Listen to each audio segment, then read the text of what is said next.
आज का कार्यक्रम है कि बहुत लंबे समय से हम समझते हैं कि जब से मेरी राजनीतिक जीवन की शुरुआत इस समस्तीपुर ज़िले में हुआ, तब से जब यहाँ पर वो राम विनोद पुस्तकालय जो है वो खपड़े का होता था और पार्टी के काम से आते थे, कभी कभी वहाँ रहते थे। उस पुस्तकालय के कॉर्नर से आगे जो तिनबटिया है वहाँ तक ये सड़क नहीं बनी थी। हमारी भी पार्टी के जो है 26 साल तक एमएलए रहे, तब भी नहीं बना। बीच में 10 साल जो है जदयू का रहा, तब भी नहीं बना। लेकिन इस बार चुनाव जीतने के बाद 2020 में जब इस इलाके में आए थे, ये सवाल मेरे मन में उठ रहा था कि आखिर ये क्यों नहीं बना।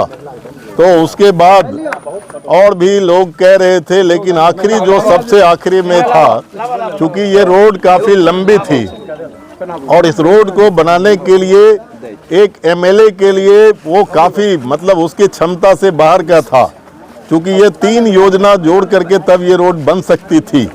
और इसीलिए जो है ना, इसीलिए मैं इसको सोच रहा था कि इसको ग्रामीण कार्य विभाग से हम बनवाएंगे। लेकिन लास्ट टाइम जो था उसमें हमको 2 नाम याद है। डॉक्टर परमानंद जी जो मेरे बगल में खड़ा है, इन्होंने कहा था कि अजय भाई इस रोड को बना दीजिए। मैं बोला ठीक है बना देंगे। बाद में एक कोई फंक्शन था जिसमें विश्वनाथ जी आए थे और इन्होंने कहा कि देखो तोर एमएलए के कह लियो, तोर एमएलए अभी तक रोड नहीं बनेल को। और इन्होंने पार्टी के लीडर के हैसियत से कहा कि जो वचन आप दिए हैं उस रोड को बना दीजिए।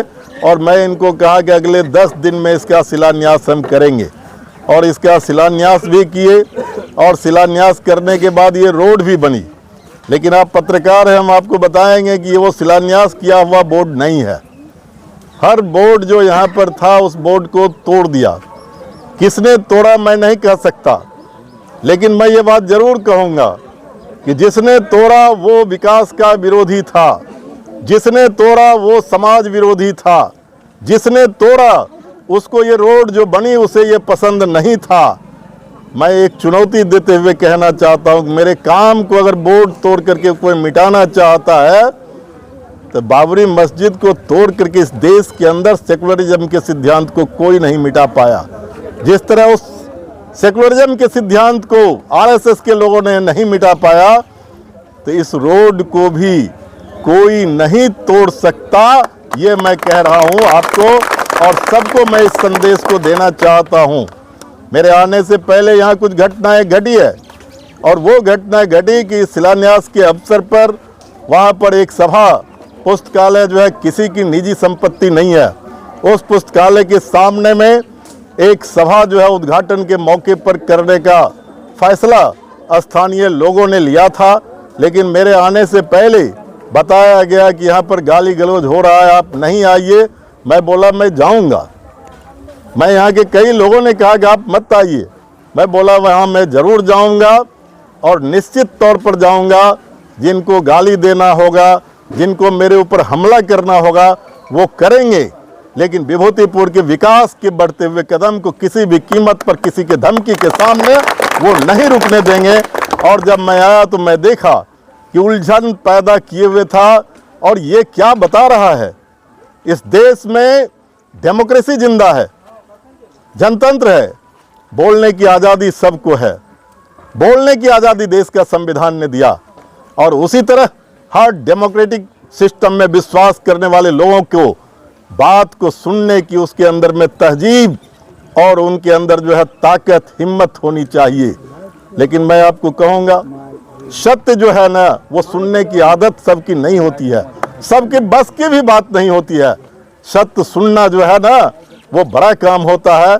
इसीलिए मुझे कोई दिक्कत नहीं है अगर मेरी मीटिंग को वहाँ नहीं करने दिया, मुझे किसी तरह का कोई दिक्कत नहीं है। कौन नहीं करने दिया? आपने देखा मेरे आने से पहले, आपने देखा आपके ही गठबंधन में है ना, मेरे गठबंधन में जो है वो है।